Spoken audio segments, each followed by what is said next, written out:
Hello, ladies and gentlemen. I had an email, and it was asking me what's going on with the hi-hat. What is the hi-hat? What's it doing? What's it all about? So I'll go through this and make a quick little video to spark your interest. And it's another form of percussion, right? It's kind of like it's a cymbal. It can be used in a drum set, but also in an orchestral setting, and it's awesome. So, real quick, it's called a hi-hat because it is this hi-hat, and pretty much it is a hi-hat if it's over your waist. In the old days, the only hat they had was called a low boy. It was in between your knee and your foot, way down low. So you couldn't really play it with a stick, right? It would be all the way down there. Couldn't really play it. But it was just used to keep time. Remember my ride cymbal, where I was kind of using a pattern like this. So the hi-hat would work like this.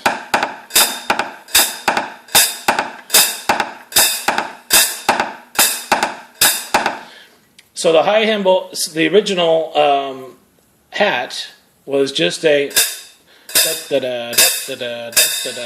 so all the other instruments, which back then weren't really guitars too much, they were more like horns and clarinets and things of that nature, and piano, of course. So it was just to keep time and let all the musicians know where they were at. Well, a couple guys said, well, gee, let's just put a longer extension on there, get it way up in the air, and then I can play it with a stick and have all kinds of cool sounds with it. So briefly how it works is, way down here at the foot pedal, there's a chain, and there's a rod that goes all the way up this tube, and you can see it comes out right there.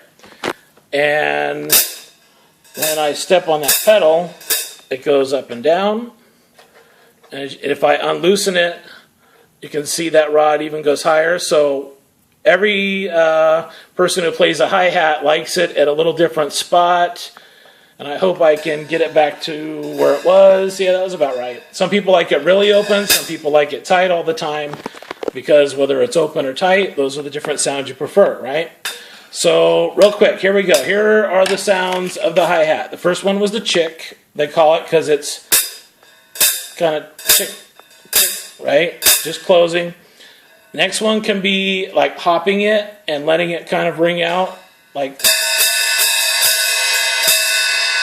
geez, sorry if that's too loud, but the phone's kind of close to it. I'm sorry if that was too loud. And the third kind of sound, which almost every rock and roll song and country western song, a lot of modern songs are, is the close sound. So this is now closed. Ready? Here we go.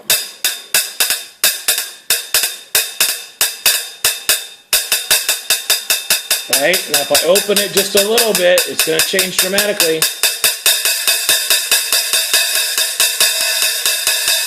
If I play on the edge, it's like rock and roll, right? So instead of the tip up here now, I'm playing on the edge, right?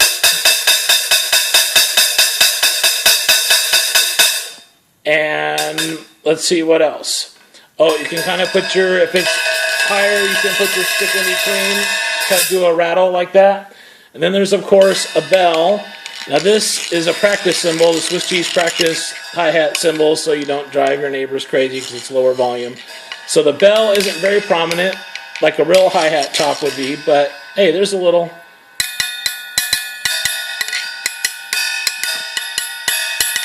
bell on there. And so that's about it. Now, just like with our xylophone, we can do combinations of noises. You can do awesome combinations of noises here. So let's do the closed stick, and then we'll open it a little bit and do some accents with some emphasis, right?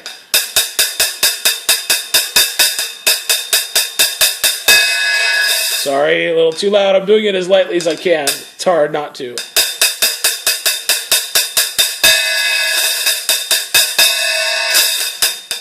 Or you can do, like, let's see.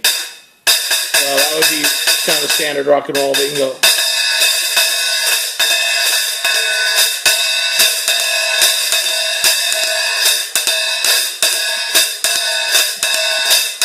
So you get a little bit of the click plus the hop.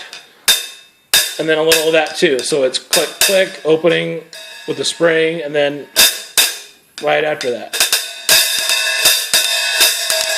So you kind of get all 4 sounds in there, all in one kind of deal.